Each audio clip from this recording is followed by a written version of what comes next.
turn this off and back, or should I? No, it'll just keep popping over. So I got this fixed finally.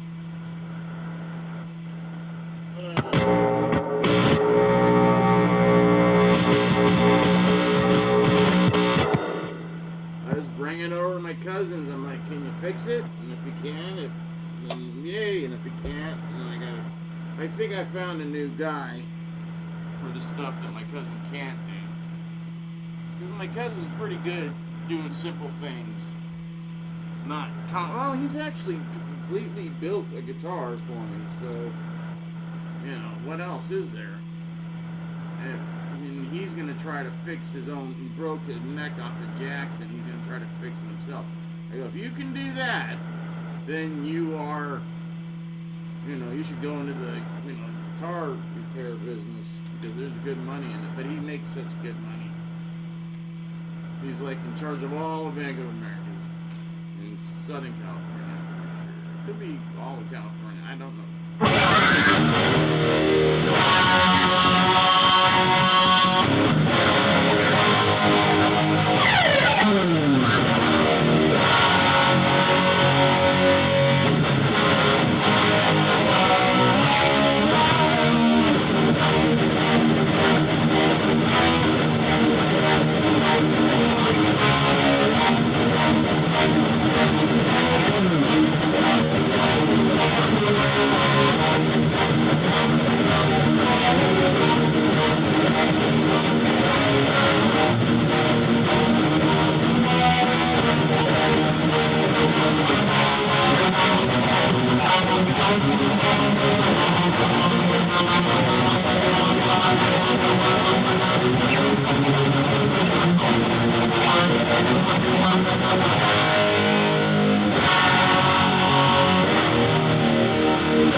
JB, but it doesn't have as much power as the other JBs. You know why? I figured it out. Because they have it tilted. This is when Eddie thought that, you know, you have to have the friggin'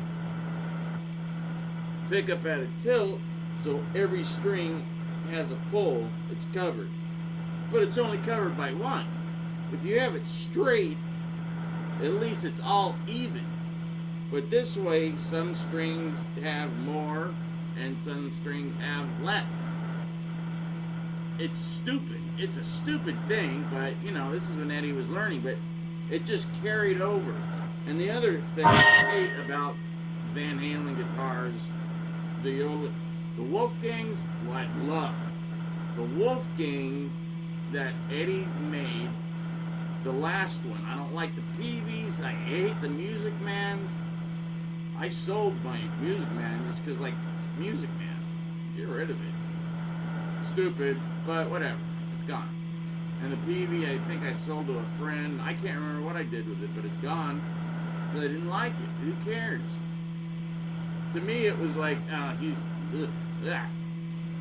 But then when the Wolfgang came out, the EVH Wolfgang, the one that I got, and I didn't want the high, you know, end one, because why? His was like this, a cheap body and a cheap neck, relatively.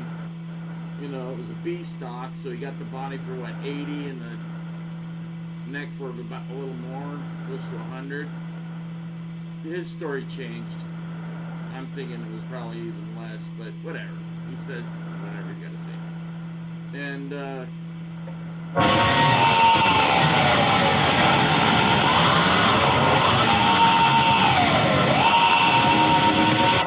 plus this has got that stop, so if the string breaks, it stays in tune. But you can't go back. You can't do any dime pulls. Pull!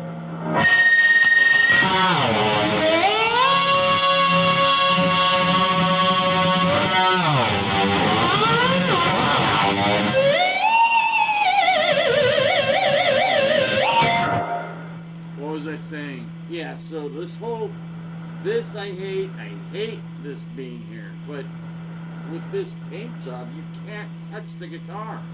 I can't drill a hole for a kill switch because look at this paint job. It's beautiful. It's absolutely gorgeous. It's sparkly if you can't tell. I don't know if you can tell, but it sparkles. And a professional, you know, guy that does hot rod paint jobs did these. I think he did each one. They didn't do that many of them, and then they cut it. So that's why I'm like, I gotta jump on one of these, and I got this one in Vegas, and yeah. So you wouldn't believe it. I paid $300 for this thing, like $320. I think it was like $320. I gotta go. It's late already. Wow. So there's this guitar too. So this is back. I'll play more of it later, but.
So he went to get lessons from Craig because he goes, when I play, people go, wow.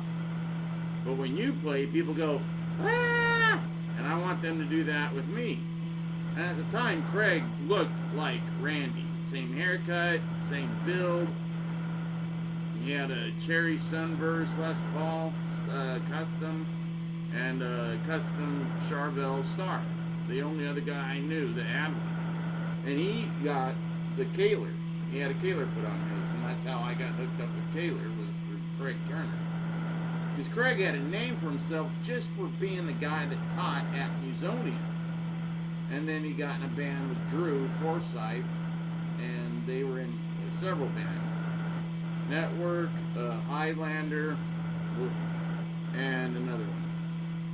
Poo Pee Pee, something like that. And they were friggin' Craig, great. Drew, amazing drummer. They should have brought him over to friggin' Ozzy's band, but for some reason, Randy in his head didn't think Drew could keep time because Randy taught Kelly Garney how to play bass. So Kelly would follow Randy. So whatever tempo or whatever, Randy would set the tempo of the song, which is not right. The guitar player doesn't do that. But they did it in Quiet Riot when Kelly was in. So Kelly would follow Randy. And then Drew would try to keep up with them, which is not how you drum. Because if Drew just kept the beat, Kelly he'd be confused because he wouldn't be following Randy, he'd be following Drew, which he was supposed to be doing, which is easier as a bass player, but Kelly Garney is missing a few, wing nuts. If you have ever met him, you know. So, anyways, that's what. So Randy agreed to give Craig lessons to make him a more flashy player, and then he said, "Well, we need somebody to teach, and you know just about everything I do. So can you teach? Can you pick it up? Pick up my extra students?" He's like, "Absolutely." So when George Lynch, I didn't, just Craig was just there. And I'm like, oh, there's just another guitar teacher or whatever. He must not be as good because he's not Randy Rhoads, obviously. So when I saw the little short-haired kid, George Lynch, he wasn't a kid, but he looked like a 12-year-old kid with that haircut.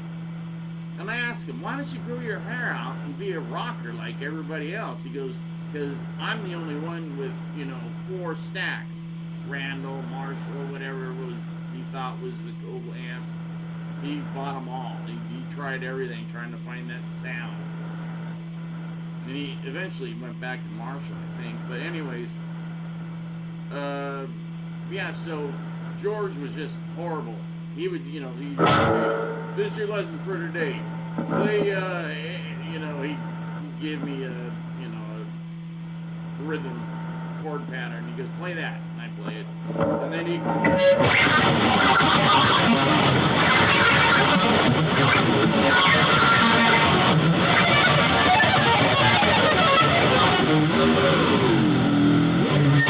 get that? I'm like, I get this on tape. He goes, good. So go home, learn that. I mean, to me, that's what it sounded like. I'm like, what the hell just happened? Did he throw a brick at his guitar? He was playing so fast, and he couldn't explain it either. He couldn't write a tab down because there was like a bazillion notes.